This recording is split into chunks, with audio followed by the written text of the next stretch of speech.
Dans cette vidéo, je te présente à mon sens les 3 mouvements les plus importants à apprendre en tant que débutant en street workout. Ils te permettront de construire de solides fondations pour éviter les blessures et continuer à évoluer vers des figures plus avancées.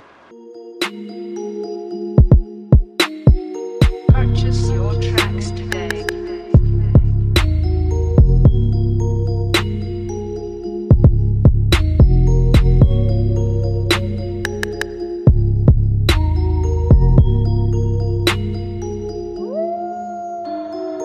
Salut à toi, c'est Alexis, on se retrouve aujourd'hui pour une nouvelle vidéo et celle-ci elle est vraiment super importante, surtout si tu débutes en street workout. Et juste avant ça, si jamais tu me découvres avec cette vidéo, je suis coach diplômé, je fais toutes les semaines du contenu sur le street workout pour t'aider à atteindre tes objectifs. Donc si jamais c'est pas déjà fait, n'hésite pas à t'abonner juste en dessous. Et je te rappelle que si tu veux en apprendre plus, ça se passe dans les emails privés. Toutes les semaines, je t'envoie un email rempli de conseils directement applicables dans tes routines d'entraînement. Je te donne plein d'infos super utiles, donc ça serait dommage de louper ça. Je te mets le lien en description, c'est très rapide et c'est gratuit surtout. Ok, c'est parti. Donc quels sont les 3 mouvements les plus importants que tu dois absolument apprendre si tu débutes en street workout? Numéro 1, le skin de cat. Le début du mouvement se fait suspendu à la barre, bras tendus. Pour commencer, on engage les omoplates comme si on voulait les rapprocher l'un de l'autre et on sort la cage thoracique. Ensuite, on ramène les genoux au niveau du buste en serrant les abdos pour arriver dans la première progression du front lever, le tuck front lever. Puis les pieds passent sous la barre pour réaliser une rotation et enfin on déplie les jambes comme si on voulait aller toucher le plus loin possible devant soi avec la pointe de ses pieds. Ensuite, on réalise la même chose dans le sens inverse.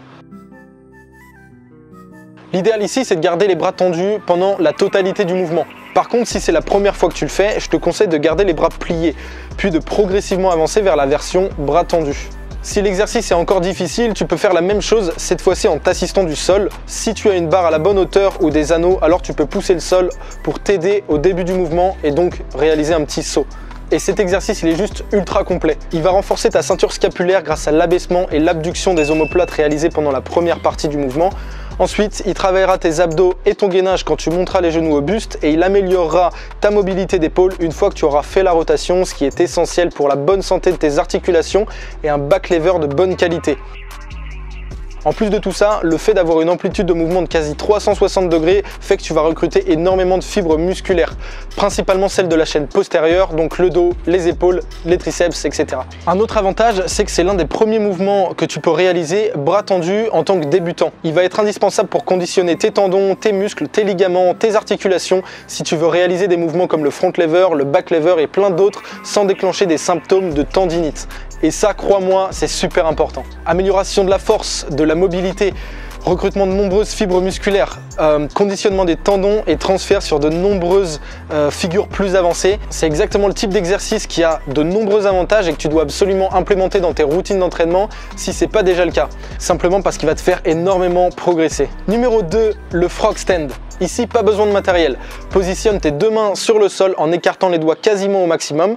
Tes bras sont pliés et tu places tes genoux au niveau de tes triceps, puis tu te penches vers l'avant en décollant un pied, puis le deuxième progressivement une fois que tu trouves ton point d'équilibre. C'est le tout premier mouvement qui implique un facteur d'équilibre et donc forcément celui-là sera super important pour développer la conscience corporelle nécessaire pour des mouvements comme le elbow lever, le headstand, le handstand et beaucoup d'autres.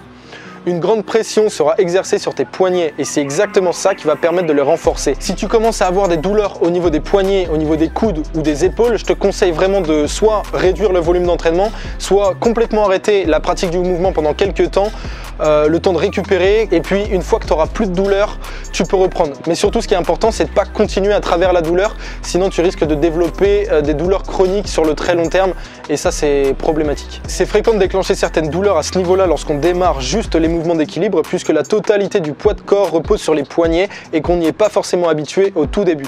Mais t'en fais pas, le corps s'habitue très rapidement et si tu fais les choses correctement, il n'y a aucune raison que tu te blesses. Donc surtout pense bien à t'échauffer les poignets avant de commencer, ça me paraît évident mais je pense que c'est important de le repréciser. C'est un mouvement qui demande beaucoup de temps et c'est probable que tu n'y arrives pas du premier coup. Donc si c'est le cas, je te conseille de pratiquer à chaque début d'entraînement une dizaine de minutes. Ça va te permettre d'améliorer ta proprioception et de trouver ton point d'équilibre au fur et à mesure des séances. Le but ici, c'est vraiment de passer un maximum de temps dans la position. Numéro 3, le L-sit. Le mouvement se réalise à l'aide de barres parallèles, les bras sont tendus, les coudes sont verrouillés et les abdos et les quadriceps sont engagés. Ici, il faut amener les épaules vers le bas en faisant un abaissement de la ceinture scapulaire, ce qui renforcera et qui améliorera la stabilité de celle-ci. Si c'est trop difficile, alors tu peux faire la même chose en gardant les jambes droites à la verticale. On appelle ce mouvement le support hold. Il consiste simplement à porter le poids de son corps en gardant les bras droits.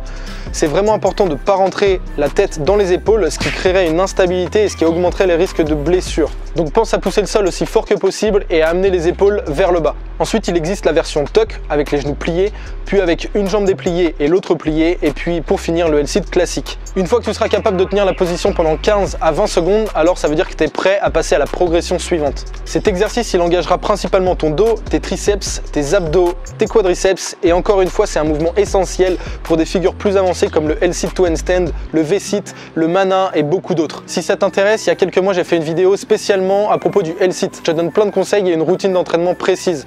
Donc je te mets le lien juste en haut. Voilà pour les 3 différents exercices. Les 3 sont d'excellentes portes d'entrée pour la suite et pour les variations plus compliquées, et ils te permettront de construire une solide fondation. Et c'est exactement pour cette raison que je te conseille de te focaliser sur ces 3 exercices si tu débutes. Voilà, comme d'habitude, j'espère que la vidéo t'a plu. Si c'est le cas, tu peux mettre un j'aime, tu peux t'abonner si c'est pas encore fait, et puis tu peux aussi me rejoindre sur Instagram. En tout cas, j'espère que tu auras appris des choses comme d'habitude, et moi je te dis à très bientôt pour une prochaine vidéo. Ciao!